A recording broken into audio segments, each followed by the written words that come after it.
Está com a Bíblia aí? Abre lá comigo em Atos capítulo 1. Livro de Atos capítulo 1, versículo 9 ao 14. Atos capítulo 1, versículo 9 ao 14. Atos 1, versículo 9 ao 14. Vai dizer assim: e falado essas coisas, vendo eles, ele foi levado para cima, e uma nuvem o recebeu, ocultando-o a seus olhos.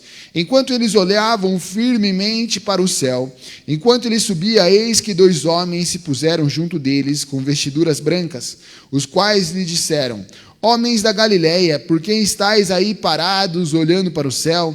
Esse mesmo Jesus que dentre vós foi levado para o céu, há de vir da mesma maneira que os vistes ir para o céu. Então, eles retornaram para Jerusalém, do monte chamado das Oliveiras, o qual está perto de Jerusalém, uma jornada de um dia de sábado. E, entrando eles, subiram à sala superior, onde se encontravam Pedro e Tiago, André, João e André, Filipe e Tomé, Bartolomeu e Mateus, Tiago, filho de Alfeu, Simão o Zelote e Judas, irmão de Tiago. Todos esses continuavam perseverando em oração e súplicas com mulheres e Maria, mãe de Jesus, e com seus irmãos. Pai, obrigado, Senhor, pela Tua palavra. Fala conosco, nos edifica nessa noite. Queremos ouvir a Tua voz, Senhor. Tua palavra é verdade, vida, que ela possa nos guiar e nos direcionar, Senhor.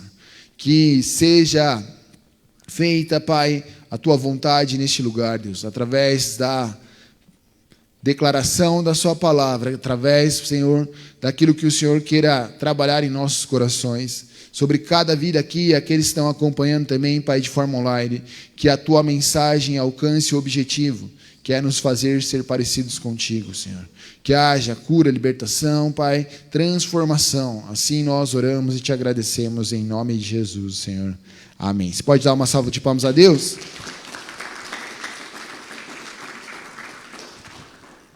Querido, nós começamos então uma série de mensagens, ou uma série de estudos, na verdade, sobre o livro de Atos. Começamos então no domingo passado, lendo do capítulo 1, do versículo 1 até o 8, e hoje estamos então dando sequência do versículo 9 ao 14. Por que então vamos nos aprofundar nesse livro de Atos? Porque o livro de Atos, meu querido, ele é um referencial para nós como discípulos de Cristo. O livro de Atos, ele vai nos direcionar como igreja e principalmente como discípulos de Cristo, e o nosso propósito como igreja é formar discípulos. Nós não estamos aqui, meu querido, para levantar uma bandeira, nós não estamos aqui, meu querido, para defender uma religião, nós não estamos aqui, meu querido, para ser uma igreja fofinha, bonitinha, mais uma igreja na cidade. Nós estamos aqui para levantar discípulos, homens e mulheres, tementes a Deus, conscientes do seu papel como filhos de Deus, conscientes da obra de Cristo, e assim nós possamos anunciar o reino de Deus. Então, meu querido, o livro de Atos, ele é um referencial para o nosso caminhar, ele é um referencial para as nossas vidas, e então nós iremos prosseguir estudando e conhecendo um pouquinho mais sobre esse livro. Vale a pena você também cair dentro desse livro aí, durante a sua leitura semanal, estar lendo e relendo aquilo que a gente vem trazendo aqui, vale a pena demais. E aqui a gente vê, meu querido, então, o momento em que Jesus, ele vai até o céu, onde Jesus é levado às alturas. Então, a ascensão de Cristo ao Pai. Vendo e entendendo isso, os seus discípulos concluíram que Jesus cumpriu a sua missão. Quando isso acontece, os discípulos que estavam ali observando Cristo, então lembra, Cristo morreu e ao 3º dia ressuscitou, e ele aparece, ele passa um tempo com os seus discípulos. Ele estava ali com os seus discípulos, e nesse exato momento que o livro relata isso, nós vamos entender que Jesus, então, ele sobe aos céus. O texto diz que através de uma nuvem ele vai sendo levado aos céus. Imagina só, meu querido, os discípulos vendo isso. Eles já tinham experimentado outras coisas sobrenaturais da parte de Deus através de Jesus, os milagres, as curas, a própria ressurreição. Quando você vai estudar as religiões que são propostas, nenhuma outra religião vai apresentar um Deus que morreu e ressuscitou. Porque nenhuma outra história pode se comparar à história de Cristo. E a história de Cristo, né, mais do que uma religião, uma forma de viver, o cristianismo, é a única história que nos apresenta um Deus que se faz homem, morre, ressuscita. E os relatos da aparição de Jesus, eles são comprovados. Muitas vezes as pessoas falam, isso é só história. Não, meu querido, há muita comprovação de que Jesus morreu e de que ele ressuscitou. Há muitas comprovações históricas sobre isso. E é o que nos faz, meu querido, estarmos aqui num domingo celebrando a Cristo. Pelo fato, então, de que ele veio à terra como homem, como Deus, se entregou em meu e seu lugar, entregou em meu e seu favor, nos fez filhos de Deus, nos resgatou do império das trevas, da ação pecaminosa, e nos aponta um caminho de esperança, um caminho de vida e principalmente de vida eterna. E os seus discípulos estão ali e de repente Jesus vai subindo aos céus. Aqueles homens começam a olhar, o texto vai dizer ali naquele versículo 9, que eles começam a ver ali e que ele começou a sumir de sua visão. Eles começaram a perder então Jesus de vista. Imagina que cena, né, especial, mas também talvez alguns ficaram apavorados. E agora, os discípulos já sabiam que Jesus ele não seria o Messias que implementaria um reino físico na terra. Mas todo judeu, todo aquele que vivia ali no contexto judaico, que conhecia as histórias passadas de Moisés, que nós chamamos hoje de Antigo Testamento, esses homens esperavam um rei, semelhante ao rei Davi, que conquistaria terras, que livraria o povo do Império Romano. Mas os discípulos já entendiam que Jesus não era esse cara. Mas lá no fundinho, eles ainda tinham uma esperança talvez disso. Puxa, agora ele ressuscitou, será agora que não é? Nós lemos isso no versículo anterior, na vez passada, no domingo passado, onde eles falam, e aí, quando será o tempo? Então eles ainda tinham uma esperança de que isso pudesse acontecer, de que talvez Jesus levantasse um exército militar e conquistasse as terras e ali governasse a terra, através de um reinado físico. Quando Jesus sobe, então, meu querido, ali definitivamente esse conceito é quebrado dentro deles, porque já não havia então ali outra possibilidade. Uma vez que então o texto diz que Jesus sobe e ali aparece então dois homens vestidos de branco, uma figura angelical muito representada através da vestidura branca, né, das vestes brancas. Então esses dois homens ali, com o corpo glorificado, começam a dizer, ei, Jesus então está sendo glorificado. Jesus está sendo glorificado. Coloca o versículo para mim, estando com os olhos, isso. Eles viram esses dois homens, pode ir o próximo. Os quais lhe disseram, homens galileus, por que estáis olhando para o céu? Esse Jesus que dentre fois recebido em cima no céu, há de vir assim como para o céu os vistes. Então, meu querido, ali eles ainda estavam talvez num choque, meu Deus, e aí Jesus está subindo, e eles ouvem essa voz dizendo, ei, esse Jesus que está subindo, um dia, da mesma forma, voltará. Esse Jesus que está indo aos céus, da mesma forma, voltará. Acredita-se então, meu querido, que, de fato, nesse momento, houve um atestado para aqueles homens de que Jesus cumpriu a missão que ele tinha que fazer na terra.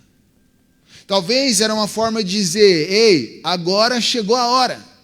Chegou a hora de vocês serem testemunhas. Os versículos anteriores vai falar sobre isso. Chegou a hora, então, de vocês colocarem em prática tudo aquilo que vocês aprenderam com Jesus. Em outras palavras, é isso que esses dois homens estão dizendo aos discípulos que ali estavam. Chegou a hora, então, de vocês se lembrarem das palavras de Jesus, de tudo aquilo que ele vos ensinou e colocarem em prática. Porque da mesma forma que ele está indo aos céus, um dia ele retornará dos céus. E isso não só traz uma mensagem de responsabilidade, mas também traz uma mensagem de esperança àqueles homens. E isso, meu querido, também deve gerar em nós entendermos que Jesus foi, mas ele continua ainda presente em nós através do Espírito de Deus. Mas, meu querido, isso nos dá um senso de responsabilidade, que eu e você somos chamados a então implementar o reino de Deus na terra. Que eu e você, então, como filhos de Deus, precisamos manifestar as mesmas obras que Cristo manifestou. Precisamos, então, viver da mesma forma, com o mesmo caráter que Cristo teve na terra. A responsabilidade, meu querido, de quando dizemos que seguimos a Cristo, de sermos então o exemplo de Cristo. A responsabilidade de entendermos, meu querido, que Jesus, ele veio e nos deixou um legado, que precisamos manter esse legado.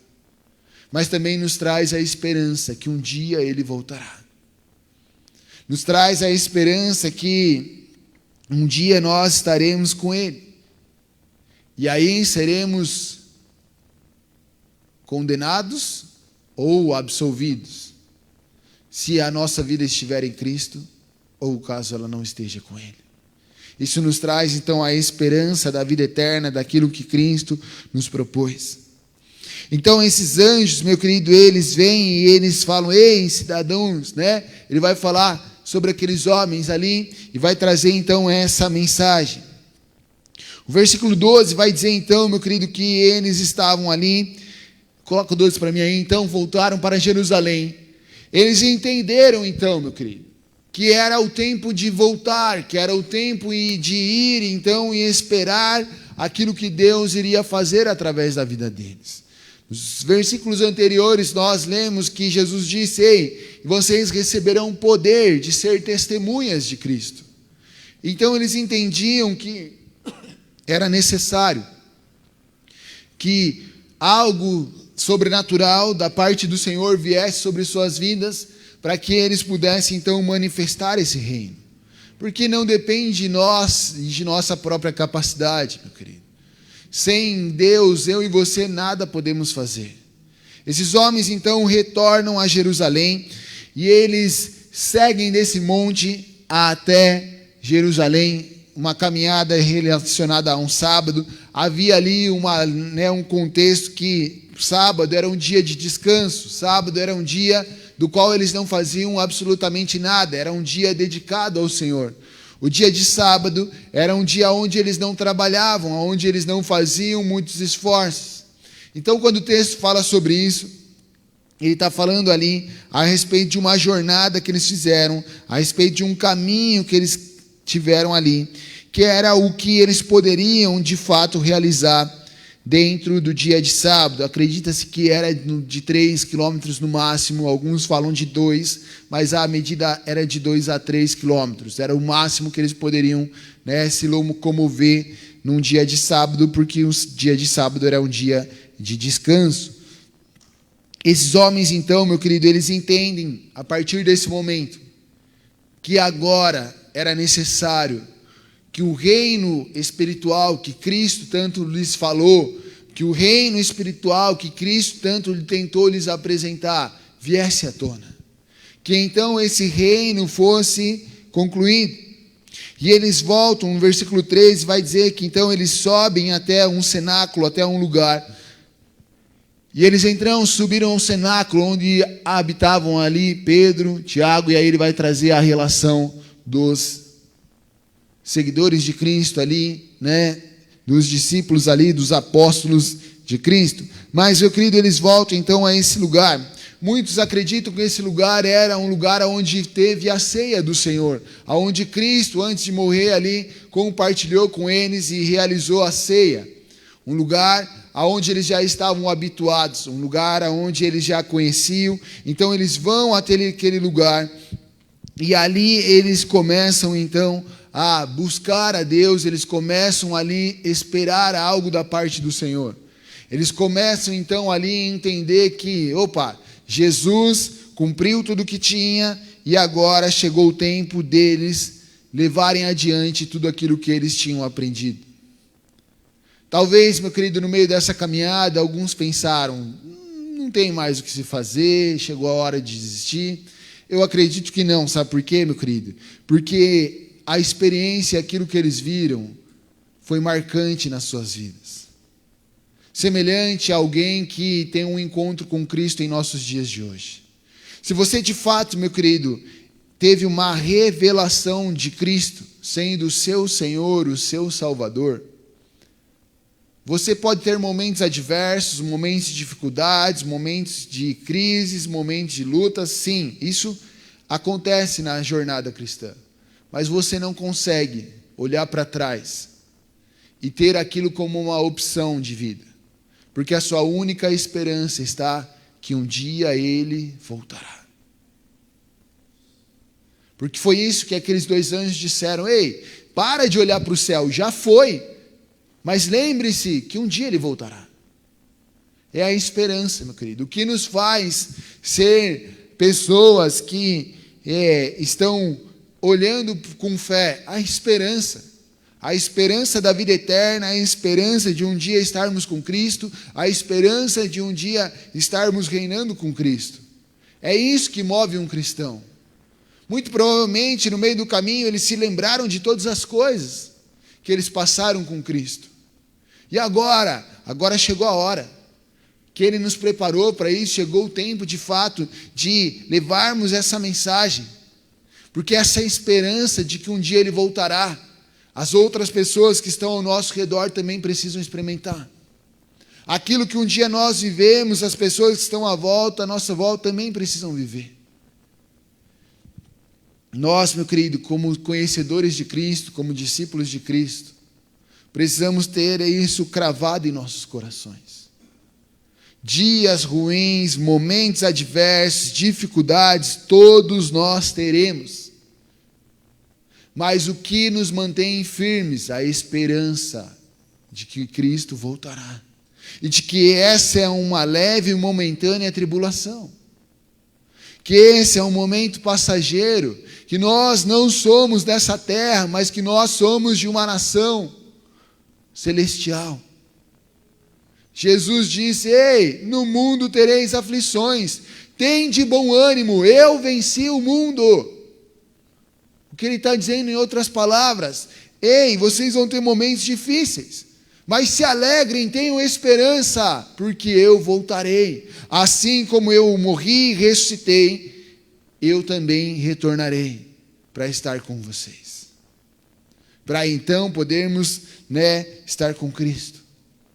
Essa é a esperança, meu querido, que deve mover a minha e a sua vida. Essa é a esperança que eu e você precisamos anunciar a quem está à nossa volta. É essa a esperança, é essa a mensagem que é fundamental em nossa caminhada, que é fundamental para um discípulo, para um cristão, para alguém que de fato segue a Cristo. Por que você não volta atrás? Por que você não desiste? Porque você tem uma esperança, a esperança da vida eterna, que está em Cristo Jesus.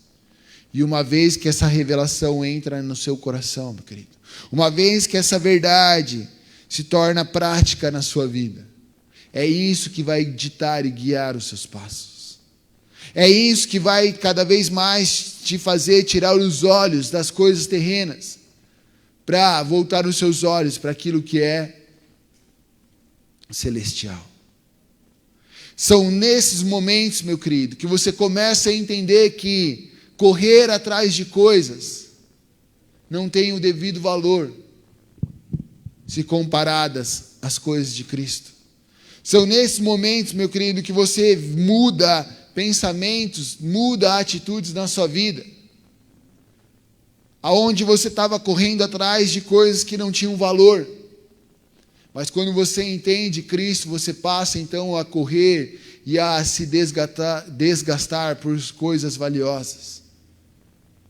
São nesses momentos, meu querido, que o amor ao próximo começa a ser desenvolvido na sua vida.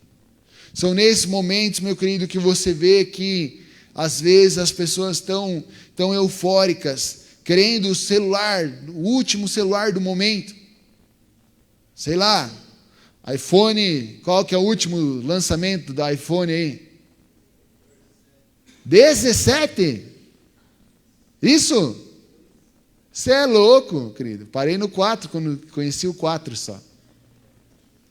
17. Tá bom? Você está correndo atrás de um iPhone 17, que deve custar, sei lá, uns 3 cavalos quase. Um pangaré ainda eu estou falando, né? De um pangarézinho. Quanto custa, vai? Quem já pesquisou, já torrou o cartão aí? Não fale. 17. Ah, não. A cada número eles vão aumentando, cotando por 1.000. Tá bom, meu querido. 17 mil reais. 15 mil, que seja. Querido, pessoas estão se matando e perdem a vida por causa disso. Por algo que tem um valor financeiro. Você investe 17 mil para chegar na sala da sua casa e ficar lá, rolando tela. E não ver o seu filho e a sua filha crescer. E não desfrutar do seu relacionamento com a sua esposa. E não desfrutar dos relacionamentos com os seus irmãos, não desfrutar de um relacionamento com Deus. O que tem valor? Nessa hora aqui, meu querido, os discípulos entenderam o que era valioso daquilo que não tinha valor. Do que adianta termos um reino militar e perdermos a nossa vida? Sermos condenados à eternidade. Muito mais vale termos a vida eterna. São nesses momentos, meu querido, onde a esperança nossa está em Cristo e na volta de Cristo, que nós começamos a valorizar as coisas que de fato têm valor. Quando você conversa com alguém mais experiente, pessoas que já avançaram na sua vida, na sua caminhada, que já estão ali, mais idosas, vamos usar esse termo. Dificilmente, meu querido, essas pessoas vão estar preocupadas com que marca de roupa você está usando. Dificilmente essas pessoas vão estar preocupadas com que marca de tênis você está vestindo. Dificilmente elas vão estar preocupadas se você foi num lugar, num shopping, se você foi... Não, meu querido. Por quê? Porque nessa fase da vida, elas já começaram a entender que essas coisas talvez não tenham valor. E elas estão muito mais preocupadas com a presença. De estar ao seu lado, de estar próximo de alguém. De ter um momento de compartilhar, de ouvir, de falar, de rir, de chorar. Porque são essas coisas que de fato têm valor.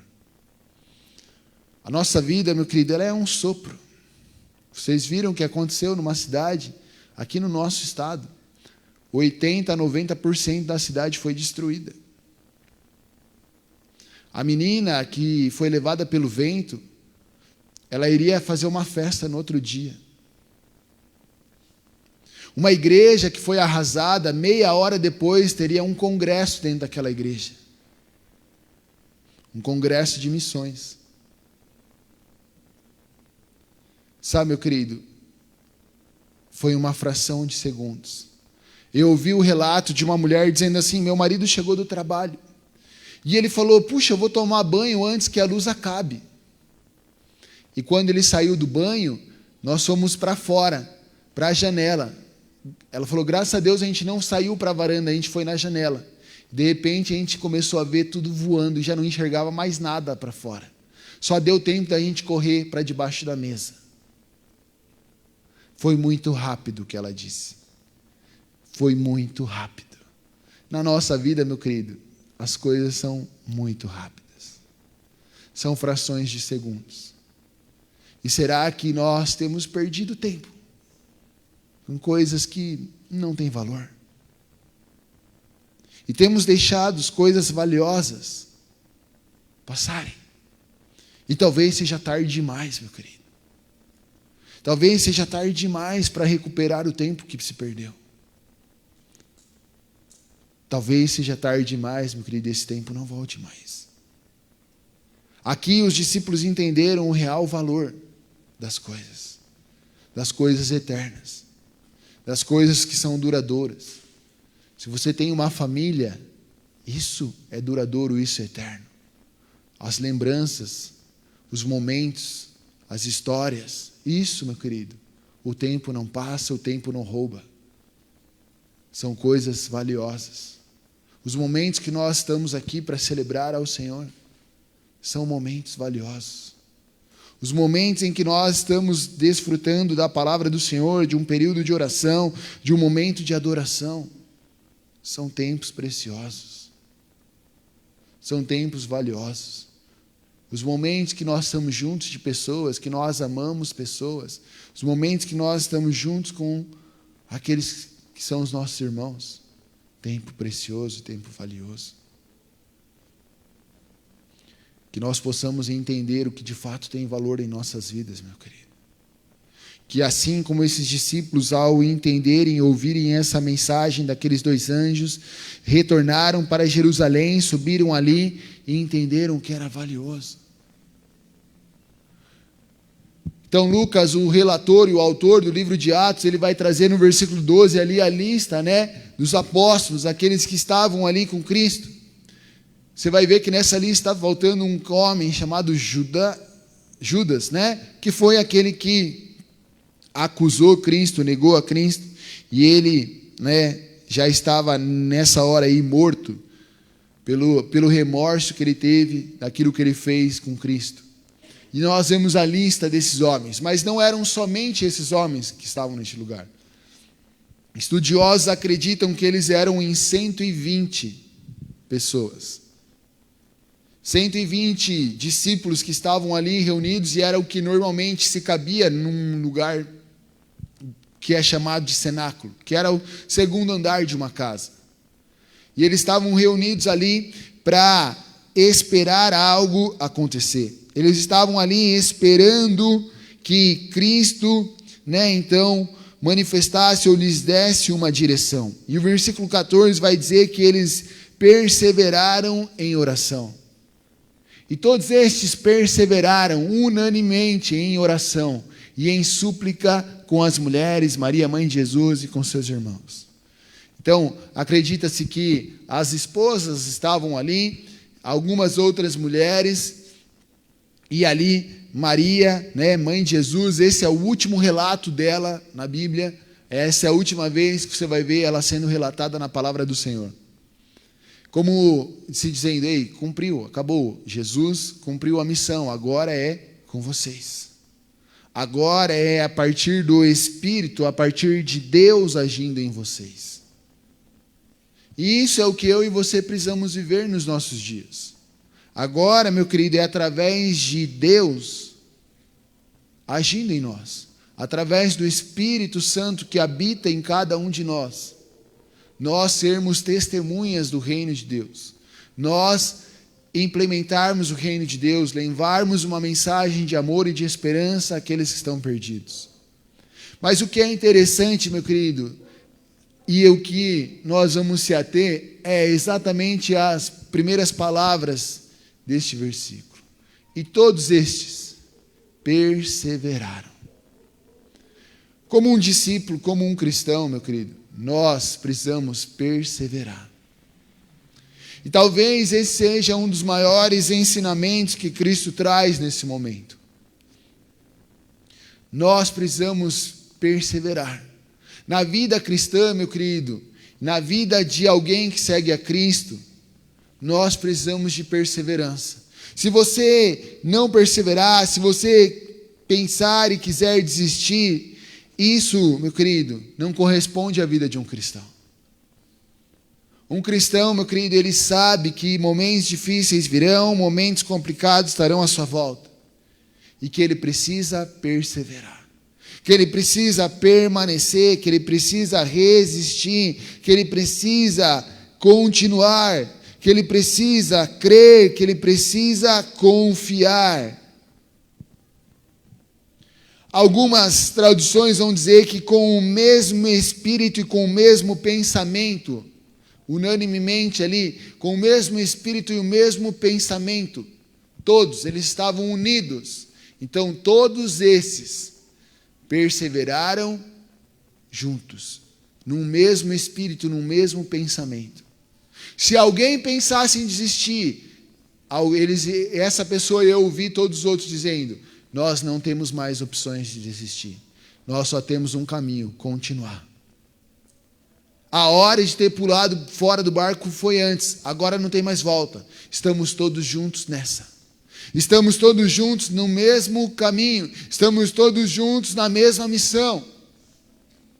Quando nos reunimos, meu querido, dentro de uma instituição religiosa, chamada de igreja em nossos dias, quando estamos aqui juntos, e quando propomos atividades para estarmos juntos, tipo subir um monte, momento de homens, momento de crianças, momento de adolescentes, momento de casais, momento de mulheres, é para justamente vivermos o que esse versículo está dizendo, para justamente estarmos juntos, no mesmo espírito e no mesmo pensamento, esperando Cristo voltar e sendo fortalecidos uns pelos outros. Por isso, meu querido, nós precisamos estar juntos, estar em comunhão, precisamos nos esforçar para isso, e isso é um esforço que tem que ser feito de todos os lados, todos nós, meu querido, para que juntos possamos estar no mesmo espírito, no mesmo pensamento, buscando ao Senhor, esperando algo da parte do Senhor. E eles perseveraram, eles permaneceram ali orando, clamando, buscando. Algumas versões vai dizer que eles perseveraram orando, e ali nesse disco em súplicas, clamando exatamente, buscando a Deus, esperando algo da parte do Senhor. Esperando algo forte, firme. Essa palavra perseverança, ela tem um significado de estar forte, firme. De alguém que não é abalado, de alguém que não está pensando em desistir, de alguém que não se deixa ser levado pelas circunstâncias, mas de alguém que se mantém firme. Porque a esperança está em Cristo, que um dia Ele voltará. A esperança não está nas circunstâncias ao nosso redor, a esperança está em continuar firme. Alguns autores vão dizer que eles estavam ali querendo continuar com firmeza, que eles estavam firmemente juntos, até que a resposta daquela oração chegasse. Nós vamos ver essa resposta em Atos 2, mais para frente. Mas o fato é que eles estavam ali, ninguém sai. Enquanto Deus responder, ninguém sai. Ninguém tem a opção de voltar atrás. Se Ele diz que vai nos orientar e nos direcionar, Ele vai nos orientar e nos direcionar. Sabe, meu querido, perseverança. Perseverança que guia e direciona nossas vidas. Na geração e no momento que nós vemos, meu querido, o que mais nós encontramos são pessoas desistindo. Pessoas desistindo da sua própria vida, pessoas desistindo de sonhos, pessoas desistindo de projetos, pessoas desistindo de propósito, pessoas desistindo de casamento, pessoas desistindo de seus filhos, pessoas desistindo de tudo. Uma geração, meu querido, que com a facilidade, talvez, da vida, não foi forjada, não foi preparada e desenvolvida para perseverar. Não foi forjada, não foi desenvolvida para permanecer. Tudo é motivo de parar, tudo é motivo de desistir, tudo é motivo de largar. Tudo é motivo de abandonar. Ei, um verdadeiro cristão, meu querido, ele tem a perseverança como uma característica da sua vida. Tá difícil, tá complicado, mas eu continuo, porque eu tenho uma esperança. Eu sou um passageiro nessa terra. Eu tenho uma esperança e um dia Cristo vai voltar e eu estarei com Ele. E isso não me dá direito de desistir. Isso me faz avançar, isso me faz permanecer. É esse pensamento, meu querido, é esse estilo de vida que um cristão precisa ter, que um discípulo precisa ter. 120 pessoas que tinham uma missão: alcançar Jerusalém, Samaria e os confins da terra. Estima-se que haviam ali, meu querido, para cada discípulo, pelo menos mais de 3.000 pessoas. Se você fosse fazer a proporção de um discípulo teria que alcançar pelo menos 3.000 pessoas para que um impacto significativo acontecesse. O mínimo era esse. Hoje, eu e você, meu querido, somos frutos desses 120 que permaneceram firmes em Cristo e anunciando o reino de Cristo. E se eles tivessem desistido? Se eles tivessem parado? Não foi fácil? Lógico que não foi. E nós veremos no livro de Atos como eles sofreram, como eles passaram. E quando você vai estudar a história dos apóstolos, você vai ver como ele foi o fim deles. Mas a opção de desistir nunca esteve presente em suas vidas. A opção de voltar atrás, de fraquejar, nunca esteve presente em suas vidas. Eles perseveraram. Eles estavam dispostos a perseverar, eles estavam dispostos a permanecer. Eles estavam ali, meu querido, orando, unidos, juntos, clamando, ansiando por algo. Para que algo de fato acontecesse, para que algo de fato viesse sobre suas vidas. Eles estavam clamando para que Deus desse uma resposta para eles, para que algo sobrenatural acontecesse. Quantas vezes eu e você, meu querido, desistimos? Quantas vezes eu e você, meu querido, deixamos as coisas? Sabe, quando você está nos seus momentos de a maior adversidade, a primeira opção que vem é o isolamento. O primeiro pensamento que tem é de você se isolar e não estar mais próximo de pessoas. E essa é uma isca para te fazer fraquejar. O texto diz que todos esses perseveraram unanimemente, estavam juntos.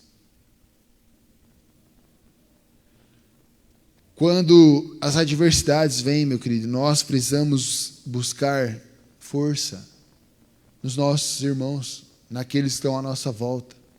Buscar e estar junto com eles para que estejamos fortalecidos juntos com eles.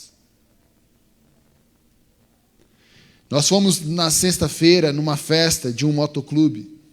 E ali nós estávamos conversando com um homem que era do motoclube. E ele era responsável pela parte social desse motoclube lá no litoral.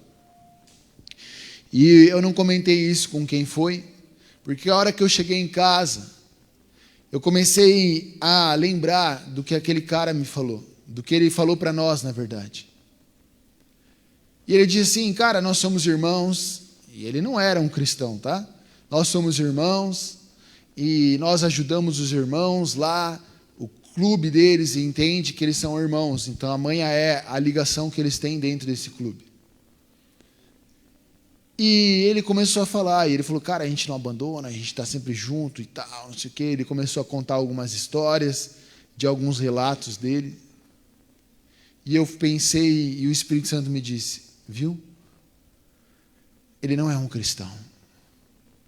Mas um conceito de estar junto, de irmandade, está tão enraizado dentro dele. E você, como um cristão, será que você está tão pronto para estar junto, dos seus irmãos como aquele cara está? Sabe, meu querido, muitas vezes a gente fala da boca para fora, estamos juntos, conte comigo, mas será que de fato as pessoas podem contar conosco? Será que de fato nós estamos dispostos a perseverar e ajudar os nossos irmãos a perseverar? Porque talvez você não seja o que precisa perseverar, você já está perseverando. Mas será que alguém que talvez está um pouco mais fraco pode contar de fato com você? Nós temos um quadro de oração ali atrás. E algumas vezes nós pegamos esses pedidos de oração, alguns ministérios oram por isso. Será que de fato, quando você recebe lá a listinha de oração, você ora por essas pessoas? Será que de fato, meu querido, nós podemos contar uns com os outros? E eu estou falando isso para que você tenha uma reflexão. Porque eu tive uma reflexão ali no chuveiro, pensando enquanto o Espírito Santo me direcionava em relação àquilo que aquele homem falou. Sabe, meu querido, juntos, eles estavam juntos. 120 pessoas reunidas ali, orando, suplicando, clamando: Deus, nós precisamos de uma resposta.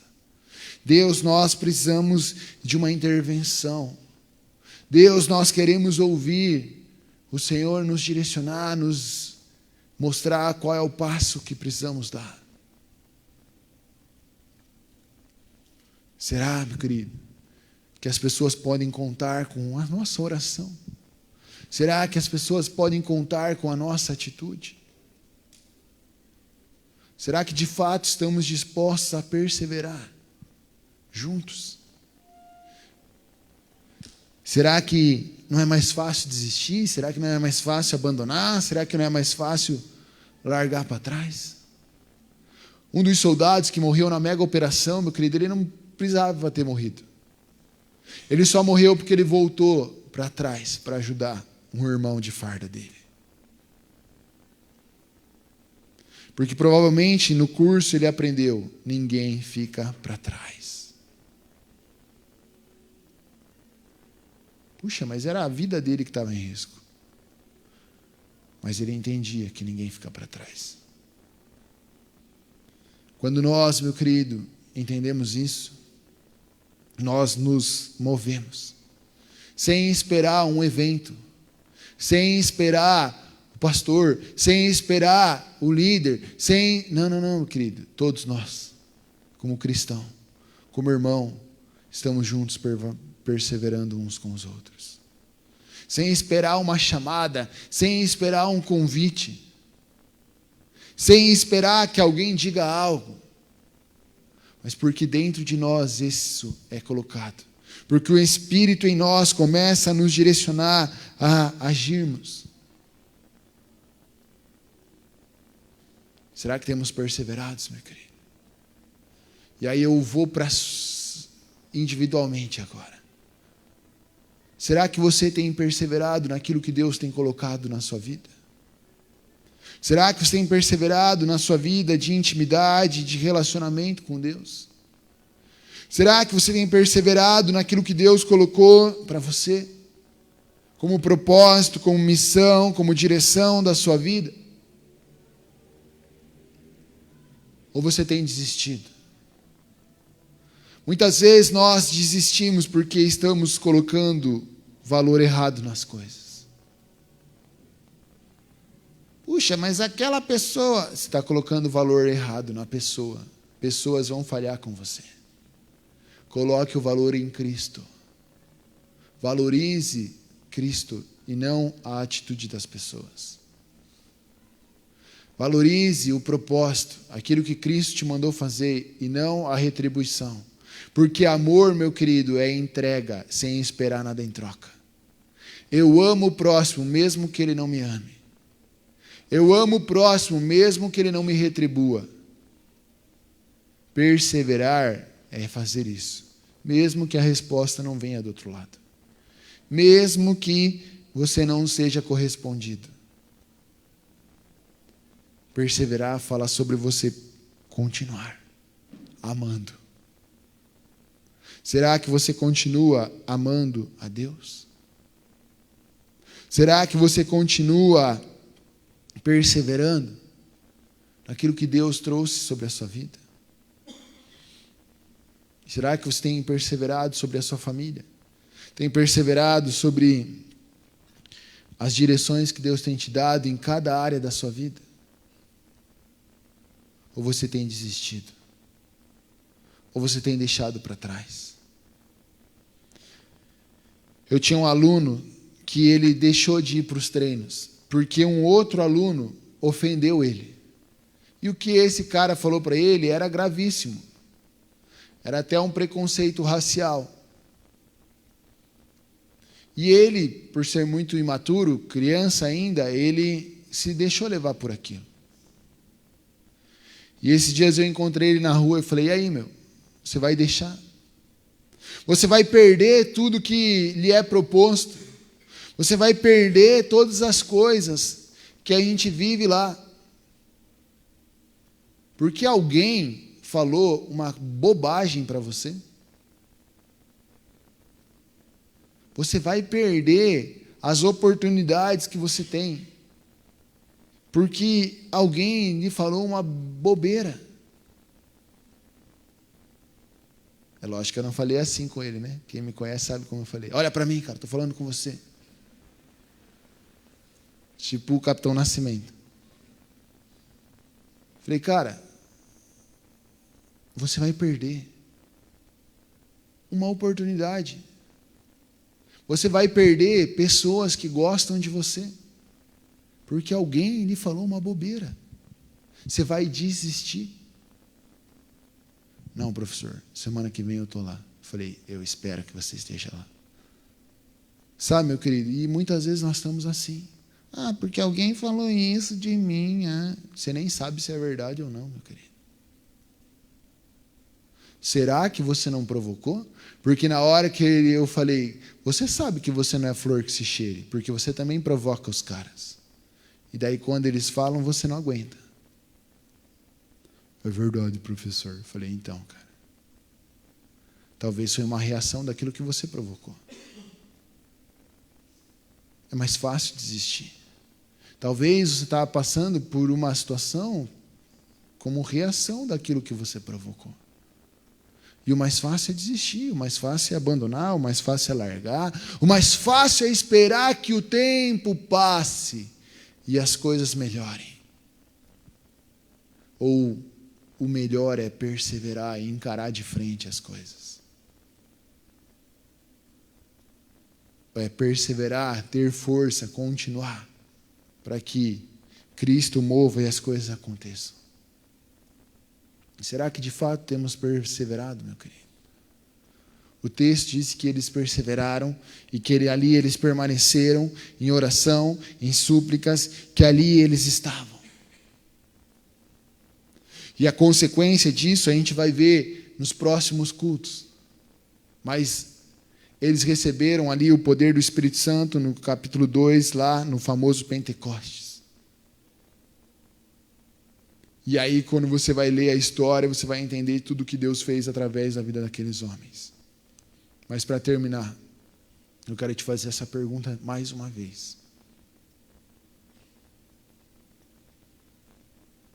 De tudo que nós falamos aqui, meu querido, será que eu e você temos perseverado?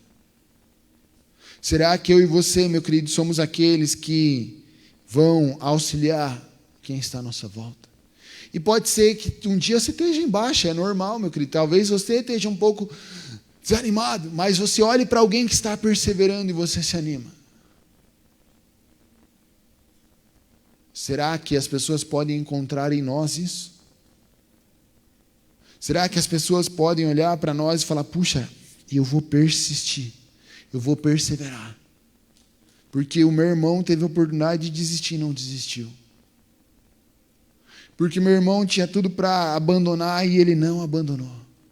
Um dia a pessoa disse assim: puxa, pastor, me dá uma vontade de desistir, é tão difícil, é tão complicado. Falei: irmão, posso te dizer algo? Se alguém poderia ter desistido, eu era o primeiro.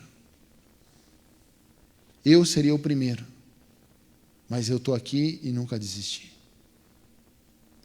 Mas eu não sei, às vezes as pessoas, o que elas pensam. Quando eu cheguei na igreja, meu querido, tinha 3 pessoas que ficavam o culto inteiro assim, ó, sentado na cadeira, medindo o que eu falava aqui de cima. E um dia eu falei: cara, o que vocês estão fazendo aqui? Por que vocês não vão para outro lugar? Porque não tem outro lugar para nós ir. Na verdade, eles queriam encher o saco. Essa é a verdade. Querido, você acha que eu não poderia ter desistido? Mas e por que eu não desisti? Porque eu sei que um dia ele voltará.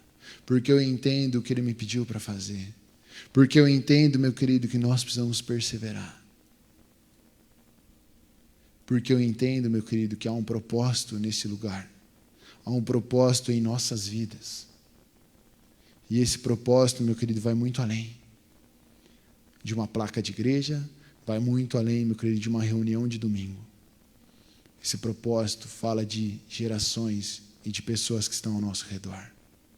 Que talvez um dia nós nem saibamos, mas que de alguma forma foram alcançadas por uma mensagem. Teve a festa do morango e uma das fotos da prefeitura estava lá: Jesus, o príncipe da paz. A gente não sabe o poder daquela mensagem, de uma bandeira numa foto. Talvez nunca saberemos. Mas o fato é que Deus faz, além daquilo que os nossos olhos são capazes de ver. E se eu, e se você, e se quem estava lá atrás tivesse desistido? Não é por nós, meu querido. Se esses 120 tivessem desistido, não, como é que nós vamos alcançar tudo, Jerusalém e os confins da terra? Nós somos apenas em 120. Não era eles. Na primeira pregação, mais de 3.000 homens foram alcançados. Pelo poder do Espírito de Deus. Não é pelo que eu e você fazemos, mas é pelo poder de Deus. Nós só simplesmente precisamos perseverar. Nós precisamos permanecer juntos, em oração, clamando, para que Deus faça a vontade dEle, para que o reino dEle seja manifesto. Amém, meu querido?